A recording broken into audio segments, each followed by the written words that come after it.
जगत सारा क्षणिक है और आत्मा एक नित्य है।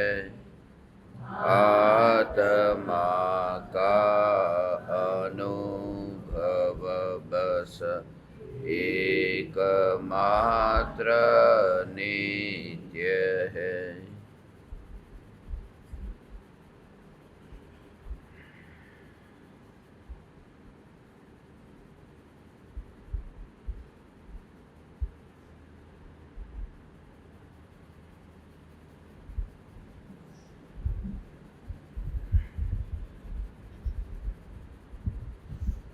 पहली शंका।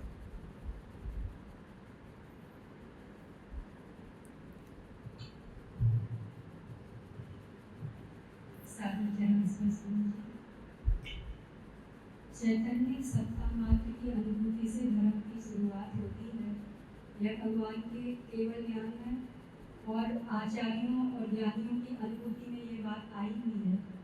पर कभी इतना क्रियाकांड कैसे घुस गया कि जो मूल मार्ग था वो ही लोप होता जा रहा है। इसको विशेष रूप से समझाने की कृपा कीजिए।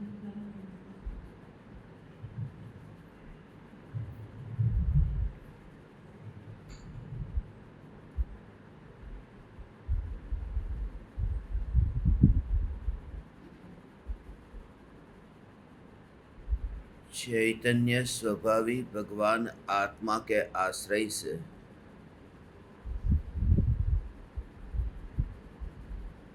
स्व संवेदन प्रत्यक्ष निर्विकल्प अनुभूति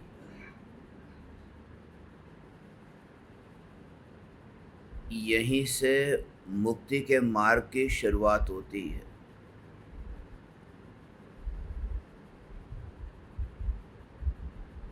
आत्मा का धर्म आत्मा में घटित होता है, देह की क्रिया में नहीं।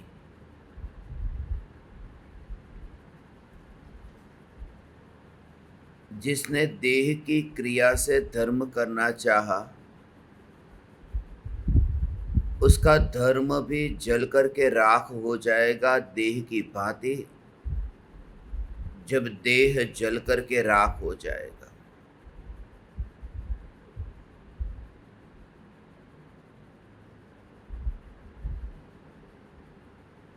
वितरागी परमात्मा ने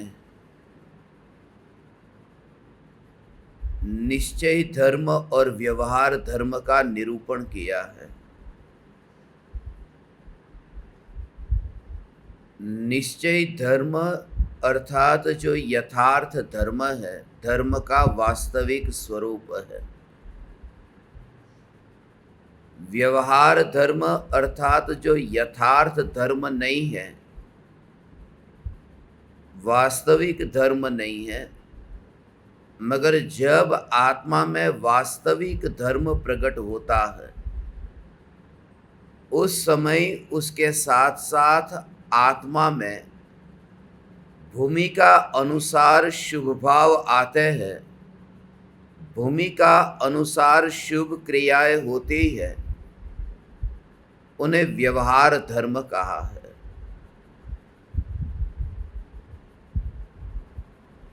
अब सवाल यह है कि जब इतना स्पष्ट है कि निर्विकल्प अनुभूति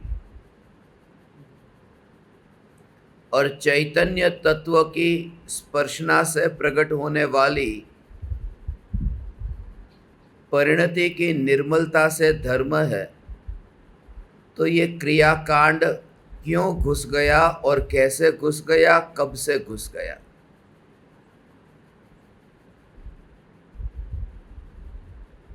ये क्रियाकांड कोई अनादिकाल से चल नहीं रहा था, क्योंकि चौथा काल जब शुरू हुआ यहाँ, तब तक तो पता भी नहीं था कि मुनि दीक्षा का पालन कैसे करते हैं, क्रिया भी कैसे करते हैं उसका भी पता नहीं था। जब राजा ऋषभदेव ने दीक्षा अंगीकार की थी, तब उनके साथ 4000 राजाओं ने भी दीक्षा अंगीकार की थी। मगर आहार दान की विधि को कोई जानता नहीं था। इस वजह से 4000 राजाओं ने दीक्षा लेकर के जैसे वैसे वो दीक्षा पालन करना शुरू कर दिया, और परिणाम ये आया कि वे सब नरक में गए, क्योंकि कोई पेड़ से फल तोड़ कर के खाने लगे, जो साधु की भूमिका में किसी द्वारा दिया गया आहार ही लेना है, वो चोरी का आम नहीं खाना है, मगर उस समय ये करने लगे। ये तो अभी चौथे पांचवें काल की बात की। धीरे धीरे फिर ऋषभदेव मुनिराज को राजा श्रेयांस से आहार मिला, और उसके बाद परंपरा से फिर 2400 तीर्थंकर और जिनेंद्र भगवान के लघुनंदन के रूप में मुनिराजों ने व्रतादि का पालन किया, मोक्ष गए। हमारे दिमाग में ये क्रियाकांडियों के प्रति इतनी एलर्जी क्यों है कि ये क्रियाकांड करते हैं, क्रियाकांड करते हैं।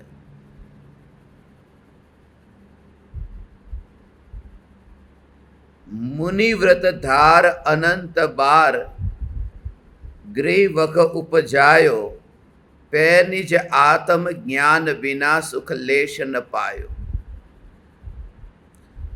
भूतकाल में अनंत बार, अनादिकाल से अनंत बार मुनि धर्म धारण कर 9वें ग्रहवेग तक पहुंच गया, मगर सम्यक दर्शन के बिना, वितराग परिणति की निर्मलता के बिना वहां से भी मर कर के निगोद में गया। तो ये कब से हुआ कि अनादिकाल से हमने अनंत बार मुनि धर्म अंगीकार किया है। हम कहते हैं कि इतनी मोर पीछी को इकट्ठी करे कि सुमेरु पर्वत खड़ा हो जाए। श्वेतांबर में ये कहते हैं कि इतना ओघा लिया, यदि ओघे को यदि इकट्ठा किया जाए तो सुमेरु पर्वत खड़ा हो जाए। मगर सब इस बात को मानने को तो तैयार है कि आत्मा की अनुभूति के बिना ये क्रियाएं करके हम कहीं पहुंचे नहीं, और अनंत बार ये क्रियाएं की, माने ये क्रियाकांड कोई नया नहीं घुसा, ये अनादिकाल से चल रहा है। इस क्रियाकांड में ऐसा मत समझना कि पंचम काल में ये क्रियाकांड घुसा है या पिछले कुछ सालों से ये क्रियाकांड घुसा है। जब वो 9वें ग्रहवेग गया होगा आत्मज्ञान के बिना, तो क्रियाकांड करके ही तो गया होगा।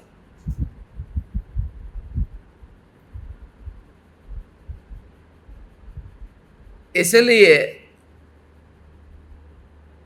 क्रिया को कांड क्यों कहते हो?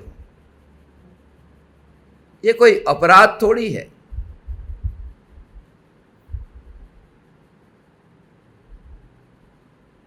इसमें कौन सा अपराध है? क्रिया कांड, क्रिया को कांड कहा है कि जिस क्रिया में जो अपना स्वरूप मान करके बैठा है, जिसमें अपना अधिकार नहीं है, उस पर अपना अधिकार जमाया है, उसको कांड कहते हैं। जैसे किसी ने बलात्कार करके कोई कांड किया, तो जिस स्त्री पर अपना अधिकार नहीं था उस स्त्री को भोगना चाहा। जो देह की क्रिया है, जिस क्रिया पर आत्मा का अधिकार ही नहीं है, और उस क्रिया का पालन करके सुख माना, क्रिया में सुख माना, नीचे देख करके चलना ये क्रिया है, उसमें सुख माना क्योंकि उसमें धर्म माना। कौन ये मानता है कि नीचे देख करके चलने की जो ये क्रिया है, ये भाव है, ये पाप के उदय का परिणाम है? ऐसा कौन मानते? सम्यक दृष्टि मानते, मिथ्या दृष्टि नहीं मानते। फिर से समझना, दूसरी बार बोलता हूं, गड़बड़ हो जाएगी, क्योंकि ये वाक्य जब मैं बोलता हूं तब बहुत गड़बड़ फैलती है।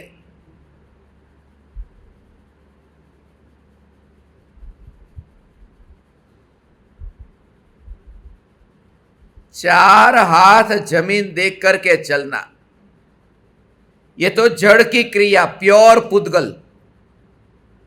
मगर जो चल करके देखने का विकल्प आया, भाव आया, उस भाव को सम्यक दृष्टि पाप के उदय का परिणाम मानते हैं। यहां तो पुण्य और पाप की कोई सीमा ही पता नहीं है, किसे पुण्य कहूं किसे पाप कहूं। असली राज तो आज खुलेगा। करेमी भंते पूरा पाठ आएगा आज रात का सत्संग पूरा उसमें है कि चैतन्य तत्व में लीन होने की कैसी प्रतिज्ञा लेकर के करेमी भंते से शुरुआत करते हैं। निर्विकल्प अनुभूति की भावना भा करके। शब्द इतने ऊंचे हैं, मगर अच्छे से अच्छे शब्द भी मूढ़ के हाथ में लग जाए तो 2 कौड़ी के हो जाते हैं। और आज रात को आपको पता चलेगा, शाम का प्रतिक्रमण जन्म से लेकर के अब तक ये करेमी भंते का पाठ पढ़ा होगा, और मैं पहला होऊंगा जो इस पर विवेचन करूंगा अपने में हो, जो अपनी पूरी टीम है उसमें कोई साहस भी नहीं करता। मैं आज शाम को उस पर पूरा विवेचन करूंगा। इसलिए क्योंकि जब मैं कुरान पर बोलता हूं, बाइबल पर बोलता हूं, उसमें भी रहस्य बताता हूं कि क्या लिखा है। उनको उनके ही किताबों में से, पुस्तकों में से उनका ही लिखा हुआ उनको कहता हूं।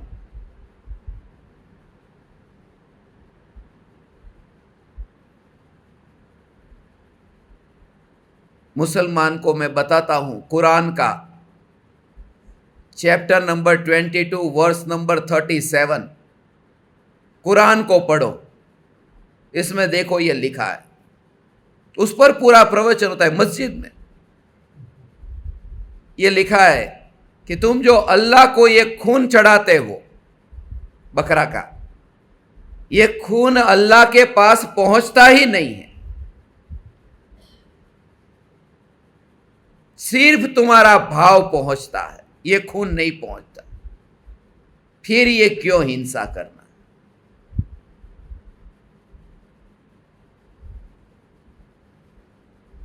ऐसे ही अन्याय और अनीति के लिए बाइबल का वायु चैप्टर है। चर्च में प्रवचन होता है तो वो खोल लेता हूं, मेरा वो बहुत प्रिय चैप्टर है बाइबल में। कभी बुधा विहारा दुता मात्रेया में प्रवचन होता है बौद्ध मंदिर में, तो धम्मपद ले लेता हूं। इसलिए मुझे यहां करेमी भंते लेने में तकलीफ नहीं है, मगर भाव बताऊंगा कौन से ग्रंथ कौन सी भाषा में, प्राकृत भी कौन कौन से प्रकार की, अर्धमागधी, सौरसैनी, पाली और दिगंबर ग्रंथ, श्वेतांबर ग्रंथ और बौद्ध के ग्रंथ लिखे गए हैं प्राकृत में, मगर सभी की प्राकृत अलग अलग है। श्वेतांबर ग्रंथ लिखे गए वो अर्धमागधी नाम की प्राकृत में, दिगंबर ग्रंथ लिखे गए सौरसैनी प्राकृत में, बौद्ध के ग्रंथ लिखे गए हैं पाली प्राकृत में। पाली माने नेपाली,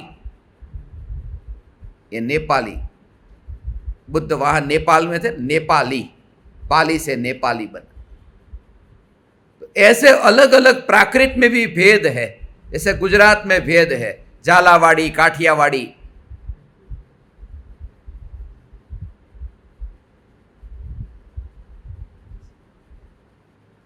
मारवाड़ी, मारवाड़ी भी गुजराती बोलते हैं, मगर उसमें मिक्सिंग हो जाता है।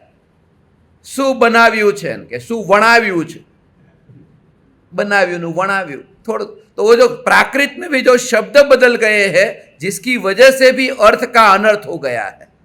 मैं पूरा आज से शुरुआत कर रहा हूं उसकी, बहुत आनंद आएगा आपको। अंत में मेरी भावना यही है कि आपको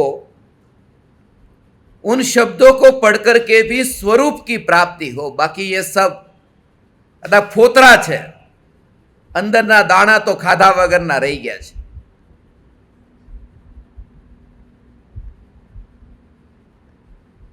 इसलिए ये क्रिया कोई नई नहीं आई है। क्रियाकांड में धर्म क्यों माना है? इसलिए क्योंकि वह स्वयं को भी दिखाई देती है और दूसरे को भी दिखाई देती है।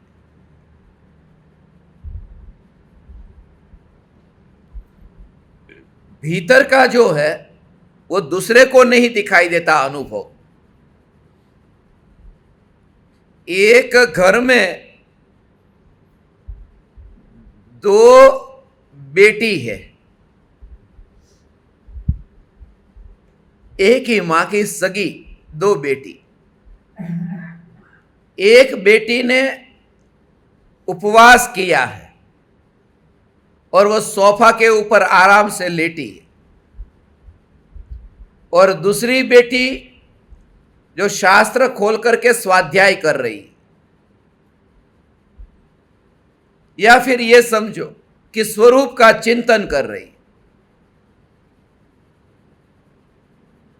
अब तभी दरवाजे से वहां पर डोरबेल बजी, घंटी बजी, और मां ने उस बेटी को कहा जो शास्त्र पढ़ रही थी कि जा बेटा दरवाजा खोल। उसको नहीं कहा जो आराम से लेटी है। क्यों? क्योंकि उसने तपस्या की है, उपवास किया, और इसने क्या? कुछ नहीं किया, कोई तपस्या नहीं। अब शास्त्र में 12 तप बताए हैं, 6 बहिरंग बाह्य तप और 6 अभ्यंतर अंतरंग तप। उनमें पहला, दूसरा, तीसरा, चौथा, पांचवा, छठा, पहले से लेकर के छठे तक का ऐसा क्रम। पहला वाला नीचा, दूसरा ऊंचा, तीसरा ऊंचा, ऐसे छठा सबसे ऊंचा। उसके बाद 6 अंतरंग तप, उसमें 12 नंबर का जो है सबसे ऊंचा है, उसको ध्यान कहा, ध्यान। और 10वें नंबर पर अंदर का लो तो चौथा अंतरंग में, और ऐसे कुल लो तो 10वां। वो 10वां तप स्वाध्याय है। वो 10वें नंबर का ऊंचा तप कर रही है स्वाध्याय, उसको कहा दरवाजा खोल।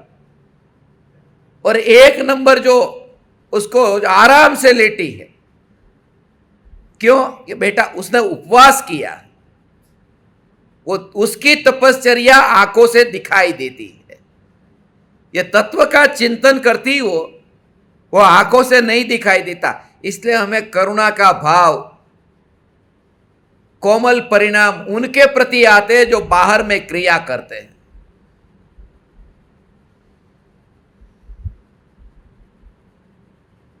ऐसा एक को बोला कि जा तू दरवाजा खोल, एक को आराम से। उसने क्या किया कि उपवास किया। उपवास किया ना, उपवास में किया क्या? कि खाना नहीं खाया, पानी नहीं पिया, ये तो नहीं किया। किया क्या?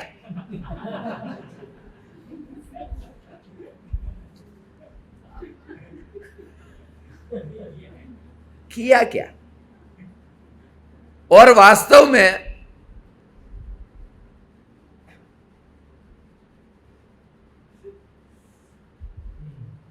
किसको खोलना चाहिए दरवाजा? उसकी मां को खोलना चाहिए। मगर मैं होता तो मैं तो उसे ही कहता जो उपवास करके बैठी है।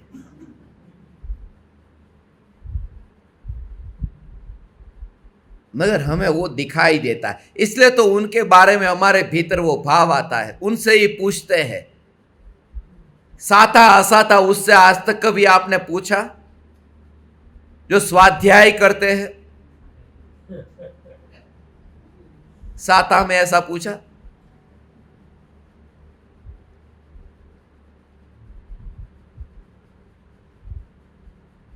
और विकल्प सब बाहर की क्रिया ये दिखाई देती है।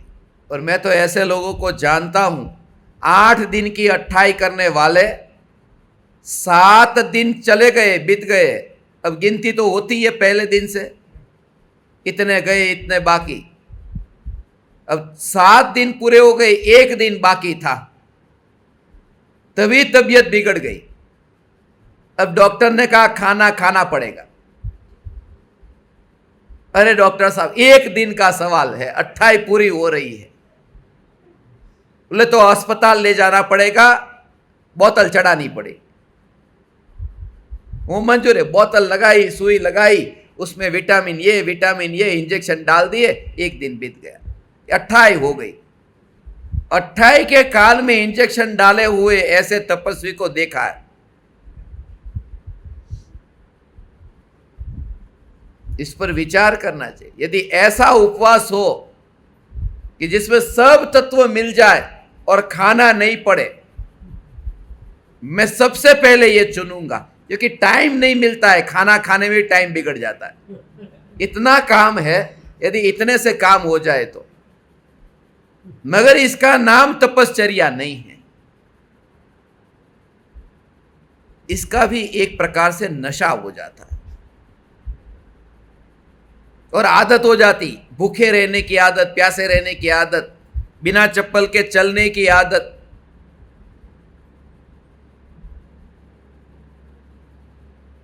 तब से कर्म की निर्जरा होती है।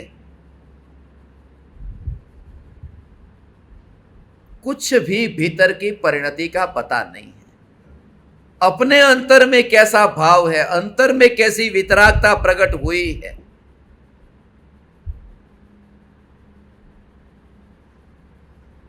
पहले मेरा विचार था 1 उपवास, फिर बेसणु, फिर 2 उपवास, फिर बेसणु, फिर 2 बेसणु, फिर 3 उपवास और पारणु। ये सब बेसणु।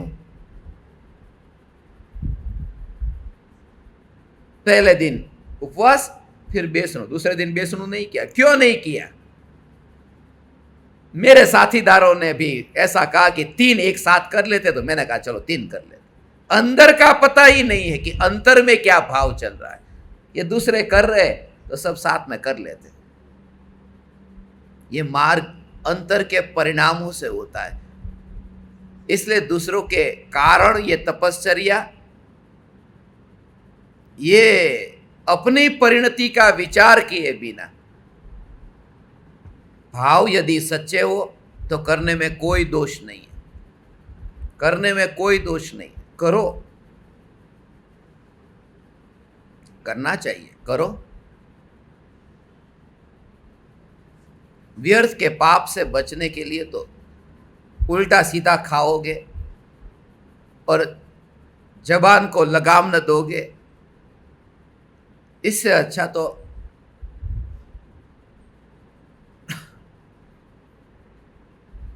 साधना में यदि उपयोगी होता है तो अच्छा है। मैं 3 दिन से तेल वाला नहीं खाता था, अच्छी तरह से गला था। आज समोसा खाया कि गला गया। तब लगता है कि जितना हो सके संयम से रहने में भलाई है। कोई समोसा नहीं कहता, तेरे मुंह में आना चाहता हूं, मैं आई कम इन सर। वो मेरा रस है जो मुझे खाने को कहता है, उस रस को छोड़ दो, ठीक है। इसलिए मैं निंदा करने को नहीं कहता हूं किसी को।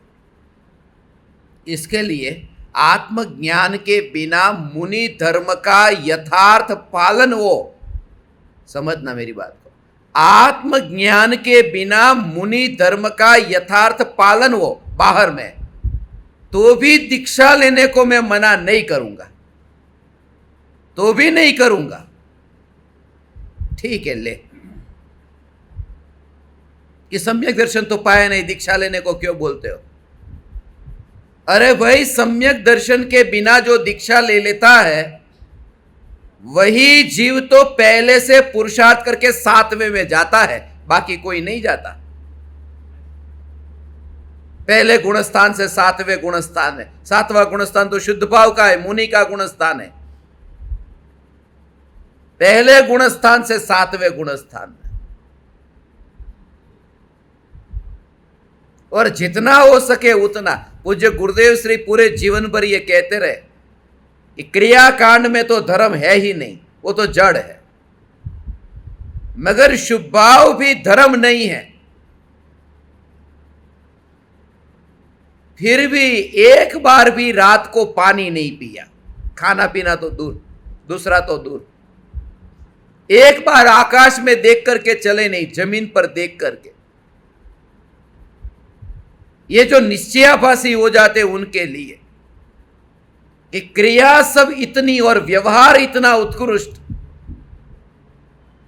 वहां से महाराज साहब भी निकलते पालीताना जाते जाते, मैंने तो सुना है महाराज साहब भी निकलते सोनगढ़ से, वो भी सत्संग में आते, उनको भी पाठ पर बिठाते, आदर देते उनका। ऐसा नहीं कि अरे तुम तो नरक में जाओगे, चलो, ऐसा नहीं।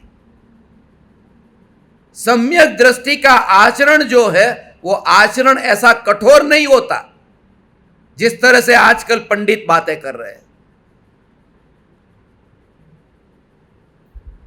वो जहां जाए वहां जाए। मेरी दशा ऐसी है कि मेरे अंदर वो कचरा नहीं रहा कि किसी का अनादर करूं, इसलिए मुझे तो कोई क्रियाकांडियों का अनादर करने का टाइम नहीं है।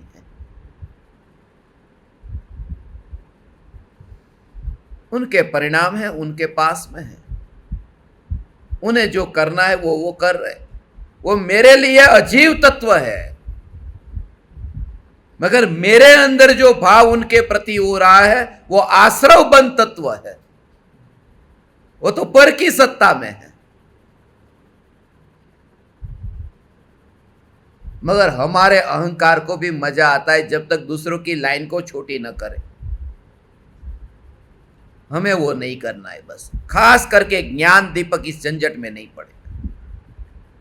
एक ही कि बस जो सत्य मैंने जाना, दूसरा कौन गलत है वो नहीं करना। इसलिए आज जो मैं आपको बता रहा हूं, आप गलत क्या क्या करते हो वो नहीं कहूंगा, इसमें सत्य भाव ये है जो आपकी नजर में आज तक कभी नहीं आया, वो बताऊंगा। टाइम कहाँ है अभी अपने पास में? Nirma Nirma Nirma Nirma Nirma Nirma Nirma washing powder, Nirma Nirma Nirma. 20 second का टाइम मिला, उसमें तो 40 बार तो निरमा निरमा निरमा। कोई निरमा वाला नहीं बोलता व्हील खराब है, रीन खराब है। कि टाइम किधर है? इसके लिए उसने लाखों रुपये चुकाए, अपना गुणगान गाएगा कि व्हील खराब है, रीन खराब है, वो बोलेगा। और कभी बोल दिया व्हील खराब है, जिनको पता नहीं होगा उनको भी पता चलेगा कि व्हील होता है, व्हील की एडवर्टाइज हो जाएगी। इसलिए जब समय कम है तब समझदार ज्ञानी के लिए तो एक ही चैतन्य चैतन्य चैतन्य चैतन्य चैतन्य, बस। टाइम कहां है? अपन ये करेंगे, बस उसका आनंद लेंगे, और ये आनंद निर्दोष होगा। और तू क्रियाकांड करने वाला क्या कर रहा है? वो आनंद में अहंकार का नशा होगा, वो इंद्रियों का रस होगा, वो मजा होगी। आनंद नहीं होगा, मजा होगी। मजा, मजा में मन का निमित्त होता है, आनंद में नहीं होता। मजा होती है वो मन का निमित्त है, बिल्कुल। इसलिए तो लोग पूछते हैं केम छो मजामा? हाँ मजामा, मन का निमित्त है मजामा।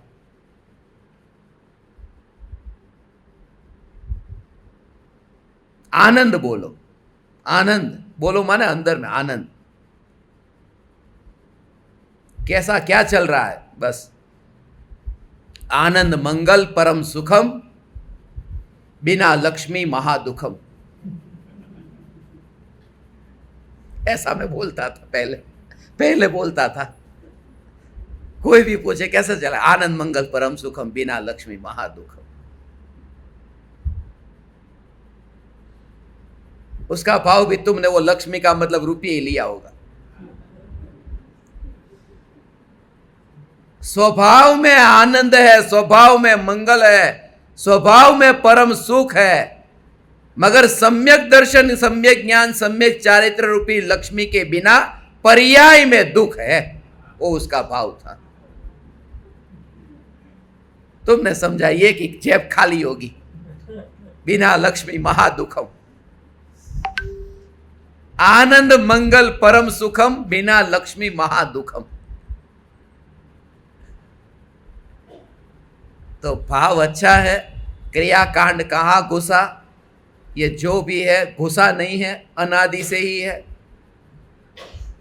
अनंत बार हमने ये पालन किया है।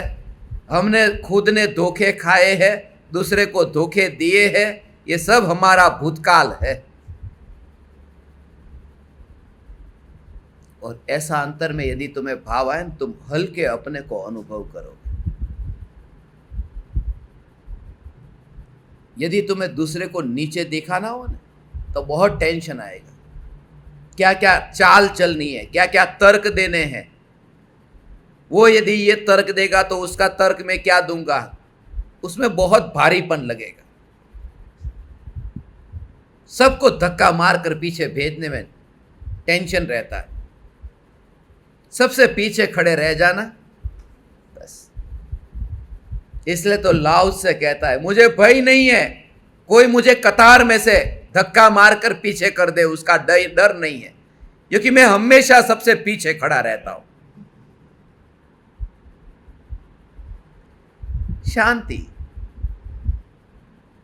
मगर तकलीफ ये क्रियाकांड में ये है कि मैंने इतने व्रत किए, इतने उपवास किए। मुंबई में तो कितने 1000 तपस्या बोलते हैं, वो श्रेणी तप, 1000 तप। ये कहां जाएंगे? ये कहां जाएंगे? ये मत पूछ। ऐसे भाव से तू कहां जाएगा उसका विचार कर। बस मेरी बाउंड्री मेरे परिणामों तक है, दूसरों के परिणामों में नहीं। और जब भी मैं ये बात करता हूं, तब लोग कहते हैं आज श्वेतंबर के ऊपर ज्यादा बोला। उनकी तरफ से अच्छा बोला, या फिर ये महाराज साहबों के लिए अच्छा बोला, थोड़ा आज पतन हो गया।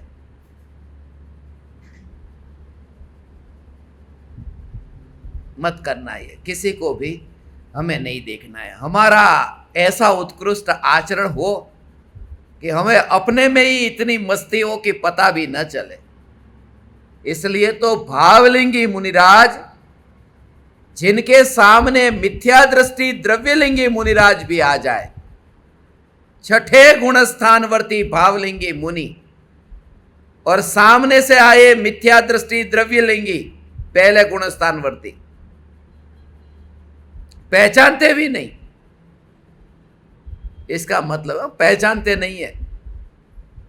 सामने से कोई सिर पे थोड़ी लिखा है, बाहर में ये दिखाई दिया, चेहरा दिखाई दिया, शरीर दिखाई दिया, पीछे दिखाई दी, कमंडल दिखाई दिया, हर एक मुनि को हो सकता है। गुणस्थान कैसे दिखाई देगा? तो भावलिंगी मुनि भी, छठे गुणस्थान वर्ती भी, जिन्हें पहचान नहीं सकते बाहर के रूप से, उन्हें मैं दूर से पहचानने वाला कौन? नजदीक जाओ तो फिर पता चले।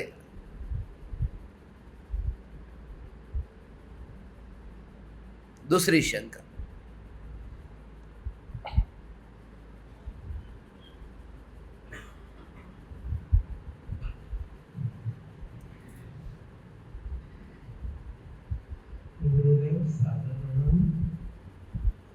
चैतन्य तत्व विचार का असली भाव क्या है?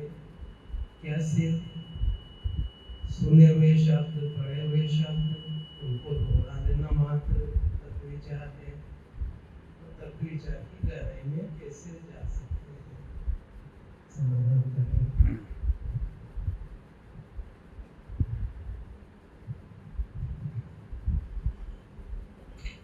ज्ञान दीपकों के लिए चैतन्य तत्व विचार का नियमित रूप से अपन आयोजन करते हैं, सत्संग रखते हैं।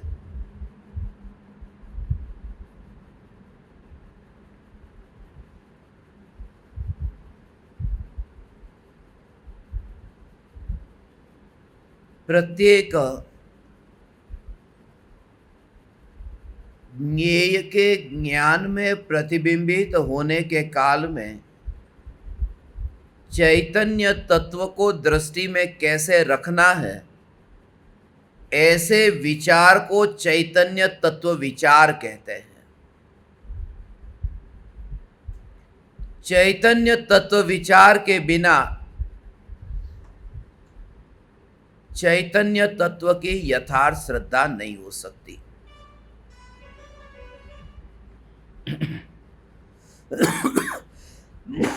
ऐसा है, परम कृपालु देव ने जो विचार और ध्यान का स्वरूप बताया है, औषध विचार ध्यान, जब भी किसी जीव को सम्यक दर्शन की प्राप्ति होती है, उससे पूर्व वह विचार चलता है। ध्यान से पूर्व तत्व विचार कहो, और यदि पहले की बात करूं तो चैतन्य तत्व विचार कहो।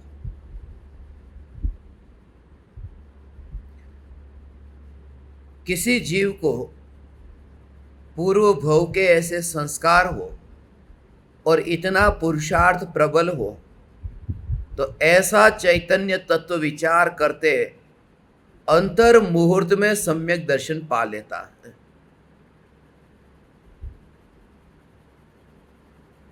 इतना गहरा पुरुषार्थ हो।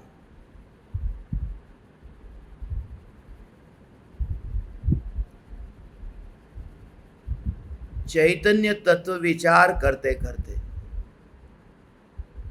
पर से भेद विज्ञान करते करते स्व और पर के बीच में भेद विज्ञान कर, पर को प्रधानता दिए बिना पर को मात्र जानना है, स्व को जानना भी है, एकत्व भी करना है और स्थिर भी होना है। पर को मात्र जानना है, ऐसा स्वरूप का अहोभाव, उसका फिर गहराई से ऐसे भेद समझना, जो अनाज के दाने और उसके ऊपर के छिलके, आज फोतरा अने अनाजना दाना, एक ये जो है उसको जैसे सफाई करते समय जैसा करते सम्यक दृष्टि का विचार उस प्रकार से चलता है। सम्यक दर्शन से पूर्व जब अनुभूति नहीं हुई, इस प्रकार से विचार बुद्धि के स्तर से चलता है कि ये जो छिलके और अनाज के दाने, तो छिलके को, कंकड़ को, जो भी व्यर्थ का है उसको एक और करते गए। कंकड़ को भी पकड़ा तो पकड़ करके फेंका है, मगर कंकड़ कहाँ गया उस पर जोर नहीं है। कंकड़ का रंग रूप कैसा उस पर ज्यादा जोर नहीं है, कंकड़ है इतना पहचान लिया। तो ऐसे ऐसे जो देह की क्रिया, विकल्प की क्रिया, इन क्रियाओं में रुचि लिए बिना इन क्रियाओं को जड़ का परिणमन देखता है, इन क्रियाओं में अपना चैतन्य स्वरूप नहीं देखता, मगर चैतन्य का पता तो हो कि ये मेरा स्वरूप नहीं है। इसलिए ये समझो, उस व्यक्ति को तो वहां पता है कि ये दाने हैं, इसलिए दाने से कंकड़ को अलग कर रहा है, यहां चैतन्य क्या है यह पता नहीं है, तो भेद कैसे करे? पहचान तो होनी चाहिए ना। हीरे में से जो कांच के टुकड़े को अलग करना है तो हीरे को तो पहचानना पड़ेगा ना। इसलिए असली भेद विज्ञान सम्यक दृष्टि को ही होता है, मिथ्या दृष्टि को नहीं। मिथ्या दृष्टि को गुरु ने जो भगवान आत्मा का स्वरूप समझाया है, उस स्वरूप को ये जो अनुमान प्रमाण से कहा, वो अनुमान प्रमाण से विचार करता हुआ वह भेद विज्ञान करता है, ज्ञान के स्वरूप को पहचानने का प्रयास करता है। ये लक्षण से नहीं नहीं नहीं से, इसलिए अलिंग ग्रहण के पहले 5 बोल में नास्ति से कथन किया है। अस्थि की बात तो कल से आई है। जाने से अनजाने तक पहुंचा जाता है। जिसका पता हो वहां से फिर नहीं पता उस तक पहुंचना। इसलिए यदि कोई आपको कहे कि आप इस पते पे आ जाना,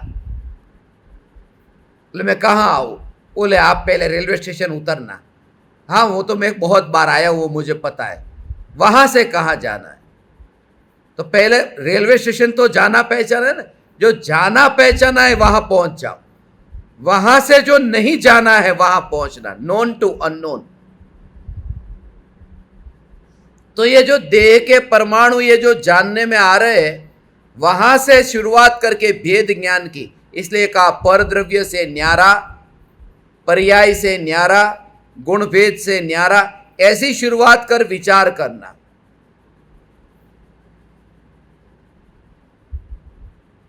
मनुष्य होकर के तत्व विचार मत करना। तत्व विचार के काल में ऐसा मनुष्य बैठा, ऐसा नहीं। एक अरूपी चैतन्य सत्ता, यहां जो विचार चल रहा है, मैं अरूपी चैतन्य सत्ता हूं। अरूपी चैतन्य सत्ता, ये एक भी परमाणु में अपने वैभव को फैला हुआ देखे बिना ज्ञान को सूक्ष्म उपयोग करके पकड़ने का प्रयास करो। उपयोग को सूक्ष्म करो। चैतन्य तत्व विचार में उपयोग को सूक्ष्म करने का भाव थोड़ा समझो। उपयोग को सूक्ष्म कैसे करें? ये जो उपयोग है, जो जगत के ज्ञेय को जानता है, ऐसे ऊपर ऊपर से अवलोकन करता है, ऐसे भगवान आत्मा में तुम यदि डुबकी लगाना चाहो तो डुबकी नहीं लगेगी। उपयोग को सूक्ष्म करने का भाव कि बीच में कोई भी विकल्प यदि आए, विकल्प की ओर ध्यान जाए तो भी उसे गौण कर देना, उसे नजर में मत लेना। सूक्ष्म उपयोग का अर्थ यह है कि जो प्रयोजनभूत है उससे उसे ग्रहण करना। मोटा मोटा उपयोग होगा तो उसमें और भी वस्तु तुम्हें पकड़ में आएगी। उपयोग को सूक्ष्म करने का अर्थ साहस जुटाना, इतना निर्भय होकर के और इतना निर्दयी होकर के अंतर में जाना। करुणा भाव के बिना धर्म समझ में नहीं आता है, और करुणा भाव के बिना धर्म प्रकट नहीं होता। शास्त्र में लिखा है करुणा भाव के बिना धर्म प्रकट नहीं हो सकता। करुणा भाव कैसा भाव? दृष्टांत दो। करुणा भाव माने कौन सा दृष्टांत दो? हाँ, एक आध दृष्टांत तो दो। करुणा भाव के बिना धर्म नहीं हो सकता, ये ज्ञानी ने लिखा है। वो करुणा का मतलब स्व नहीं है, पर है। पर है, पर जीव है। मगर जब तुम पढ़ोगे तो ये गड़बड़ हो जाएगी। पर जीवों की करुणा है वो, पर जीवों की करुणा भाव के बिना धर्म नहीं हो सकता। करुणा भाव तो उसमें संधि होती है, करुणा प्लस अभाव इज इक्वल टू करुणा भाव। वहां वो बड़ा आ नहीं हो जाता, वो अ और आ होता है, आ और आ होता है, अ और आ होता है, सबका आ ही होता है। जब अज्ञानी ये पढ़ता है तो ये पढ़ता है करुणा भाव के बिना धर्म नहीं हो सकता। शास्त्र में लिखा है, वहां लिखा है करुणा अभाव के बिना। वो संधि बचपन में स्कूल में गया होता तो न, नहीं गया होता तो यहां थोड़ी बैठता, किसी ऑफिस में जाके बैठता। करुणा अभाव के बिना धर्म प्रकट नहीं हो सकता। तो जब वो करुणा का भाव आए, उपयोग की सूक्ष्मता की बात करता हो भगवान, ऐसे उपयोग को सूक्ष्म करते हुए जब ऐसा ज्ञान ज्ञान ज्ञान ज्ञान ज्ञान, उस समय याद भी नहीं आएगी, उस समय तुम्हें वो याद भी, उस समय वो विकल्प उत्पन्न होता है, मगर विकल्प जो है ना, विकल्प उपयोग जो है, उपयोग विकल्प को पकड़ने नहीं चाहता है। ऐसी दशा का नाम सम्यक दर्शन है। उपयोग विकल्प को पकड़ने नहीं जाता। विकल्प पैदा तो हुआ मगर प्रयोजन कुछ और था, इतना उपयोग सूक्ष्म करके ऐसा उपयोग सूक्ष्म करके विकल्प है। उस समय कर्म के उदय से विकल्प है, मगर विकल्प की उत्पत्ति होने पर भी वो विकल्प की ओर नजर न करता हुआ, प्रयोजन उसका एकमात्र ज्ञान होने से, जब ज्ञान चैतन्य स्वभावी ऐसा जब विचार चल रहा है, उस समय वो विकल्प को दृष्टि में नहीं लेता है। उपयोग का, सूक्ष्म उपयोग का और भाव समझो। भगवान की भक्ति का विकल्प, दया दान का विकल्प, इतना शुभ विकल्प जो मीठा लगता है, सम्यक दर्शन के बिना तो मीठा, फिर भी उसकी ओर दृष्टि न जाए और उपयोग उसमें न भटके और उपयोग में एकाग्रता हो, सूक्ष्म उपयोग उसको कहते हैं, सूक्ष्म। उसको और कुछ भी ना दिख, बाकी सब तो है। प्रयोजन समझ में आया ना, सुई के अंदर जो वहां पर छेद है उसमें धागे को वहां पिरोना है ना, तो वहां पर सूक्ष्म उपयोग करके, सूक्ष्म उपयोग कर, उस समय पास में कौन बैठा है यह विकल्प नहीं आता।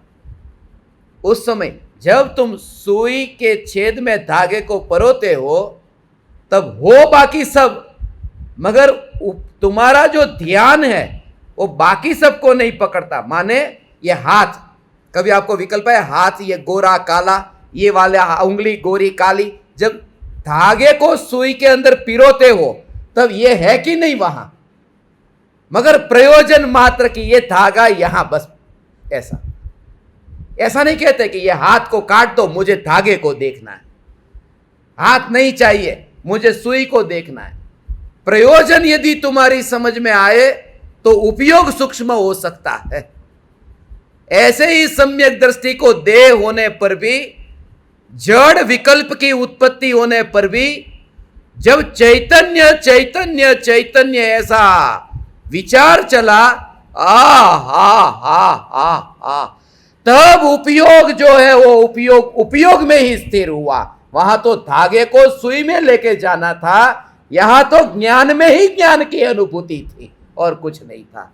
ऐसा ये भगवान, दो की बात ही नहीं है। हाँ, समझ में आया भगवान, यह दो की बात नहीं है, ऐसा ये रहस्य है।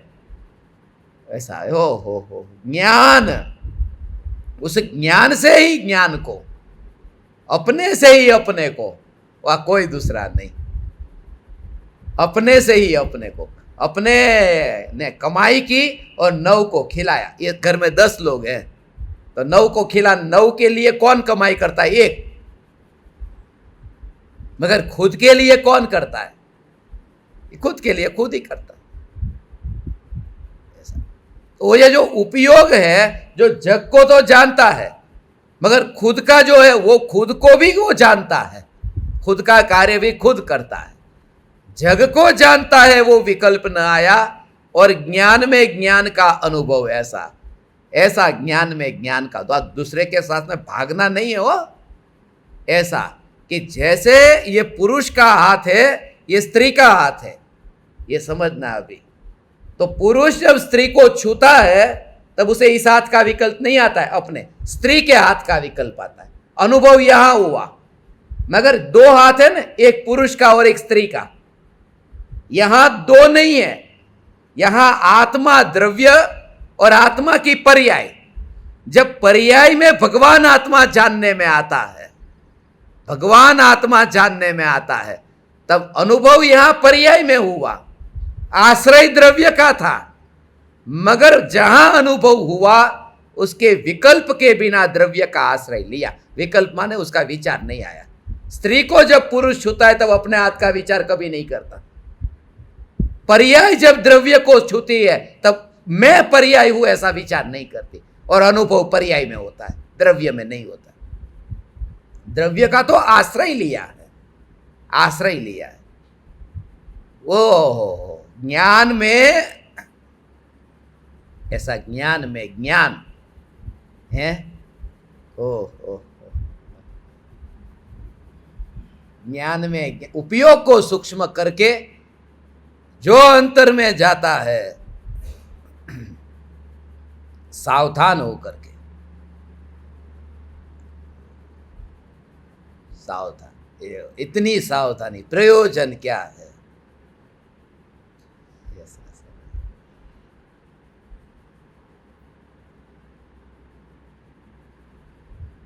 बाकी सब कितने भी विकल्प उदय में आते हैं, उस समय भी कर्म के उदय आते, विकल्प चित्त की मलिन वृत्तियां वहां पर आती है।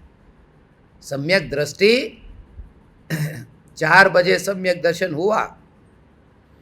सम्यक दर्शन होने से पहले जब सम्यक दृष्टि को विकल्प उत्पन्न होते हैं, तो सम्यक दर्शन से पहले क्यों नहीं होंगे? तुझे जिसकी रुचि है उसकी और ही तू देखेगा। इसलिए ये शिकायत बंद कर देता है। ये विकार का भाव मुझे उत्पन्न हुआ, क्यों होता है, कब जाएगा? जिसका उपयोग सूक्ष्म है। बेन श्री बेन कहते ना, उपलक उपलक वांचन विचारा दी थी काई नहीं बढ़े। इस पर ही गुरुदेव ने प्रवचन दिया था नायरोबी में, इस बोल के ऊपर। मेरी भावना है वचनामृत कभी लेने की, बेन श्री बेन का। उपलक उपलक वांचन विचारा दी काई नहीं बढ़े।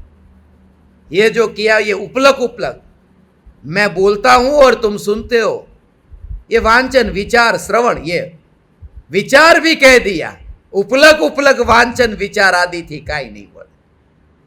मैं चैतन्य हूं ऐसा विचार भी आया।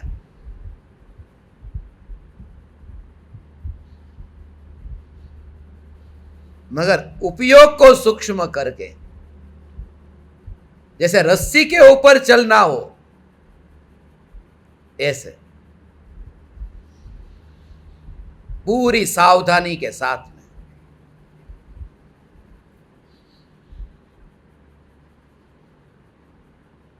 शांत भाव से, हड़बड़ी नहीं मचाता। मुझे हमेशा याद आता है, मुंबई से गजपंथा जाता आता रहता हूं ज्यादा, जब कसारा घाट आता है तब गाड़ी बिल्कुल स्लो हो जाती है, ऐसी नहीं 150 की स्पीड में, भागता नहीं है, बिल्कुल शांत होकर। थोड़ी सी भी नजर हटी कि गया खाई में। इतना शांत भाव से उपयोग को, ये उपयोग को ऐसा स्थिर करता है, और बाकी सब हो मगर उसकी ओर दृष्टि नहीं जाती है। उसको जानता है मगर उसका विकल्प नहीं आता। विकल्प है, उसको जानता है वो, मगर उसकी और उपयोग नहीं भटकाता है। जान लिया, अब खाई है इसलिए मैं ध्यान से गाड़ी चलाऊं तो खाई में ही जाएगी। खाई है जान लिया, अब तू सीधी ठीक तरह से चला, बच जाएगा। मगर खाई से बचने के लिए खाई की ओर देखा तो गाड़ी खाई में जाएगी। विकल्प की खाई से बचने के लिए विकल्प का स्वरूप जान लेना, मगर जब चैतन्य तत्व विचार हो तब विकल्प का भी विकल्प न हो।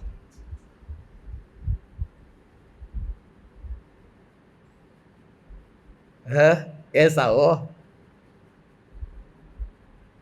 सम्यक दृष्टियों का जैसे मेला हो, ऐसा ये मेला, ऐसा ऐसी दृढ़ता से हो। मैं तो चाहता हूं ऐसे मार्ग में ऐसे टाइप के कसारा घाट जैसा बनना चाहिए, और फिर आप सबको गाड़ी लेकर के भेजो, सावधान। घाट बनाने की जरूरत नहीं, घाट है, तुम्हें दिखाई नहीं देता इसलिए तो विकल्प की खाई में गिरते हो। है कहां बनाना है, यानी विकल्प की खाई में गिरता नहीं है। विकल्प नहीं होते, होते तो है, वो गिरता नहीं है। नहीं गिरता माने अपने स्वरूप को विकल्प की खाई में न गिरता हुआ देखना कि जो गिर ही नहीं सकता विकल्प की खाई में। क्यों नहीं गिरता? ज्ञानी विकल्प की खाई में क्यों नहीं गिरता? क्योंकि गिरता वो है जो हिलता हो। ये तो ध्रुव हूं, फिर गिरू कैसे?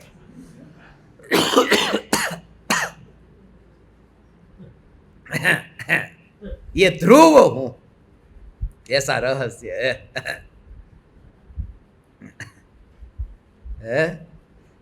ये ध्रुव, इसलिए मैं पर में गया, गया वाली बात ही नहीं। जो चलता ही नहीं, जिसमें मूवमेंट नहीं, वो गया कहां?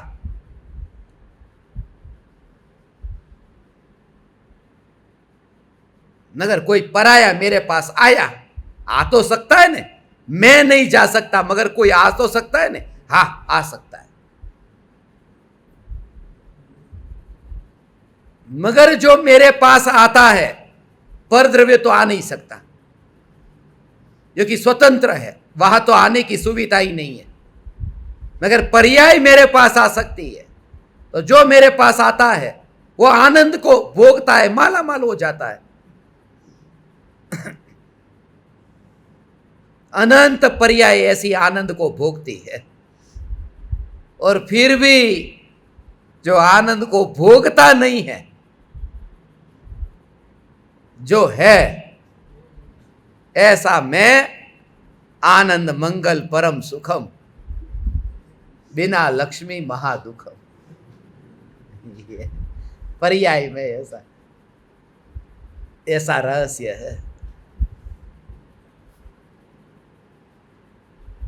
है कोई और? हाँ हाँ, दो उनको दो।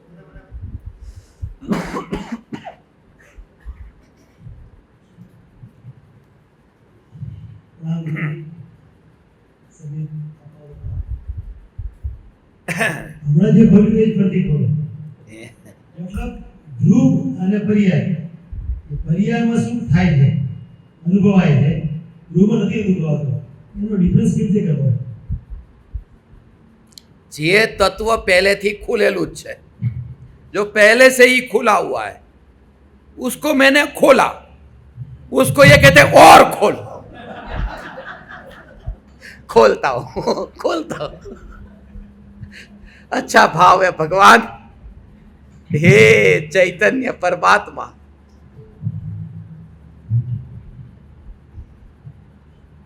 फकीर है, निकट काल में ज्यादा भव बाकी नहीं है,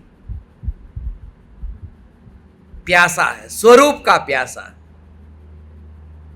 जीव के वाणी सुनने की कला से, उनके बैठने से, उनके सुनने से पता चलता है किस भाव से वो सुनता है।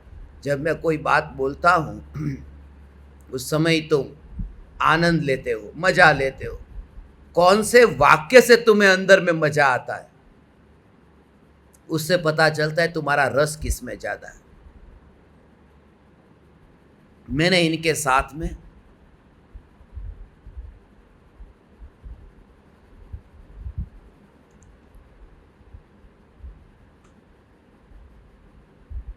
सालों तक सत्संग किया है और हमारी सभा में जितने भी लोग बैठते थे वहां मुंबई में सिक्का नगर में, ये सबसे आगे बैठते थे और हर बार इनकी जो शंका होती थी वो चैतन्य के संबंध में होती, अनुभूति के बारे में बताओ। आज देखो कितनी बात बताई, क्या खाना, क्या पीना, क्रिया क्यों नहीं करनी, क्यों करनी, कुछ अनुभूति कैसे हो। उस समय भी यही बात थी।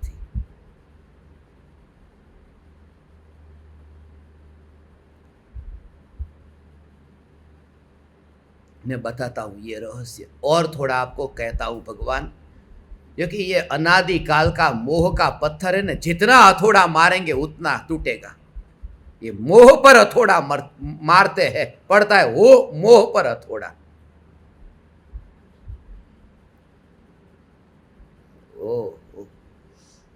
अनजान होकर तत्व का विचार करना, अनजान होकर हो। अनजान का मतलब तुझे यदि सम्यक दर्शन को पाना है, अनजान हो। अनजान का मतलब क्या कि ये देश में तू आया, यहाँ पत्नी है, बच्चे है, परिवार है, ये आश्रम है, गांव है, नगर है, नहीं कुछ भी, एक चैतन्य बस। ये देह का नाम क्या है उसको भी एक और रहने देना। जब स्वरूप के लिए साहस आता है ना, कुछ भी विचार में भी वो याद नहीं आता। ये पत्नी मेरी, ये पुत्र मेरा, ऐसा विचार नहीं चलता। ये पुत्र मेरी और ऐसा विचार नहीं चलता। मेरी नहीं, ये विचार भी नहीं चलता। अनुभूति से पूर्व जो धारा चलती विचार की, वहां वो विचार क्या करेगा। घर मेरा नहीं है, गाड़ी मेरी नहीं है। वहां तो वो जो ज्ञान है, जब उसे भीतर में चैतन्य चैतन्य ये तत्व विचार चलता है। गुरु के मुख से सुना था कि चैतन्य स्वभावी भगवान आत्मा त्रिकाल अखंड है, त्रिकाल एक है, असंख्य प्रदेशों में व्याप्त होकर के अखंड है। पर्याय में विकल्प उत्पन्न होने पर भी जिस ध्रुव में से विकल्प उत्पन्न नहीं हुए, वो जो पानी के ऊपर काई जमी है, वो पानी में से बाहर नहीं निकली है, वो बाहर के परमाणु है उसके अंदर, पानी में से उत्पन्न नहीं हुई। ये आवरण, विकल्पों का आवरण सम्यक दृष्टि को यह दिखाई देता है कि चैतन्य में से नहीं निकलता। क्यों? क्योंकि चैतन्य में से कुछ निकले तो चैतन्य परमात्मा जो परिपूर्ण है, विकल्प निकला तो उसमें से कुछ कम हो गया। मगर विकल्प उठा न तो चैतन्य परमात्मा जो है, उस परमात्मा में से विकल्प उठे, ये मानने में क्या तकलीफ है। जैसे सागर में से तरंग उछली, ऐसे ही विकल्प आत्मा में से उछला। ये मानने में तकलीफ क्या है? मानने में तकलीफ है भगवान कि सागर में जो तरंग उछली है, उस तरंग में खारापन है जो सागर में खारापन है। इसलिए कहो कि सागर में से तरंग उछली, मगर ये जो विकल्प की तरंग ध्रुव में से नहीं उछलती, क्योंकि विकल्प की तरंग आकुलता की जाति की है और स्वरूप तो निराकुल है। वो सागर मीठा हो और तरंग खारी पैदा हो, उछले, तो कहूं कि सागर में से तरंग नहीं उछली। मगर वहां तो सागर में से उछली, क्योंकि सागर भी खारा और तरंग भी खारी। यहां तो स्वरूप अनाकुल है और विकल्प आकुलता रूप है, इसलिए वो विकल्प का उत्पन्न होना ये स्वरूप में से नहीं हुआ। तो क्यों हुआ? कहां से आया?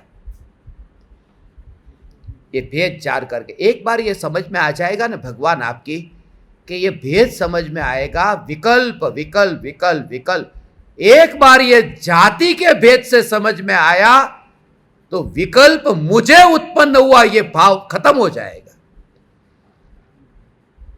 और यहां तो पूरा खेल है, विकल्प जब मुझे उत्पन्न हुआ ये भाव खत्म हो गया तो फिर उस विकल्प से क्रिया हुई वो मैं क्या करता हूं, फिर उस विकल्प की तारीफ होगी। आपके भावों को वंदन करता हूं, आपको उपवास करने के भाव आए तो तुरंत लगेगा किसी और की तारीफ हो रही, मेरी बात ही नहीं है, क्योंकि मेरे में से जो उछला नहीं है, ध्रुव में से जो उछला नहीं है, ये उसकी बात चल रही है, ध्रुव की तो बात ही नहीं कर रहा।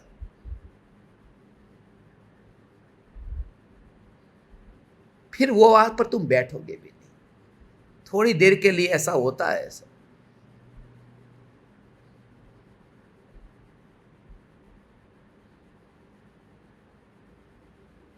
ये दोनों मेरे सामने आके बैठते और मैं इनकी तारीफ बहुत करता हूं, इनको दाया बोलता हूं, इनको बाया बोलता हूं, राइट लेफ्ट, और इनकी कोशिश हमेशा रहती है राइट पर वो आए, तो इनकी तारीफ मैं करता हूं। जब इनकी तारीफ नहीं होती तो कहते मैं आता हूं, चले जाते। जब मेरी बात ही नहीं हो रही, करो आप उनके साथ में बात करो, तुरंत वहां से हट जा, गायब हो जाते। ये दृष्टांत। जब मैं यहां बैठा हूं ऐसा हो अंदर से ज्ञानी डुबकी डुबकी डुबकी का भाव क्या है। बैठा हूं मैं 1 घंटे यहां बोला, अब आपने बोलना शुरू किया कि आपने चैतन्य परमात्मा की पुकार सुनाई, तो उस समय मुझे अनुभव हो रहा है। किसके बारे में कहते हो? किसी के बारे में। आपने इतने भाव से ये पुकार सुनाई, वो भाव राग का है। आपके भावों को शत शत वंदन, और यदि ज्यादा इनकम हो गई हो तो कोटि कोटि वंदन, और यदि ज्यादा भाव अनंत अनंत वंदन। डिपेंड सिचुएशन कैसी है, कौन सा महीना चल रहा है, महीने का एंडिंग होगा तो शत शत वंदन, 1 तारीख के बाद अनंत अनंत वंदन। ये जो तारीफ होती है, मुझे बहुत पहले विचार कि शत शत वंदन, हजारों वंदन, लाखों लाखों वंदन,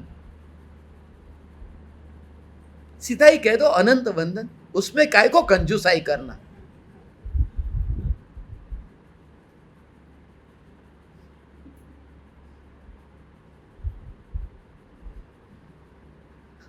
मगर लोग ऐसा करते हैं, कोटि कोटि करोड़ों करोड़ों वंदन, क्योंकि लोग भी पहचानते हैं इसको अनंत की महिमा नहीं है, करोड़ की महिमा है। मगर जब कोई व्यक्ति ये कहे कि आपने प्रवचन इतना भाव से दिया, तो ये सुन, थोड़ी देर यहां बैठा मैं सुनता, उसके बाद में अंदर में विचार चलता रहता है। ये सुनते सुनते उदासीनता बढ़ती है, उपयोग अंदर चला जाता है। मेरे बारे में ये कहता ही नहीं है कुछ, किसी के बारे में। जब तुम किसी और के बारे में कह रहे हो तो फिर मैं सुनने क्यों बैठूं? फिर मैं अपने में चला जाऊं। किसी और के बारे में तुम बातें करते हो, मुझे सुनने को, भाई मेरी बात होती तो मैं सुनने के लिए बैठता। इसलिए सम्यक दृष्टि को, विकल्प की जाति पहचानी, न्यायक की जाति पहचानी, इसलिए विकल्प न्यायक में से पैदा होता नहीं दिखाई देता। तो फिर कहां से पैदा हुआ? उसका स्वरूप बहुत सूक्ष्म है, 2 मिनट में खाली बता देता हूं कि पर्याय में विकल्प उत्पन्न होता है, तो जो पर्याय है उस पर्याय में शक्ति है, पर्याय में शक्ति है, विकार उत्पन्न है, ऐसी ध्रुव में नहीं।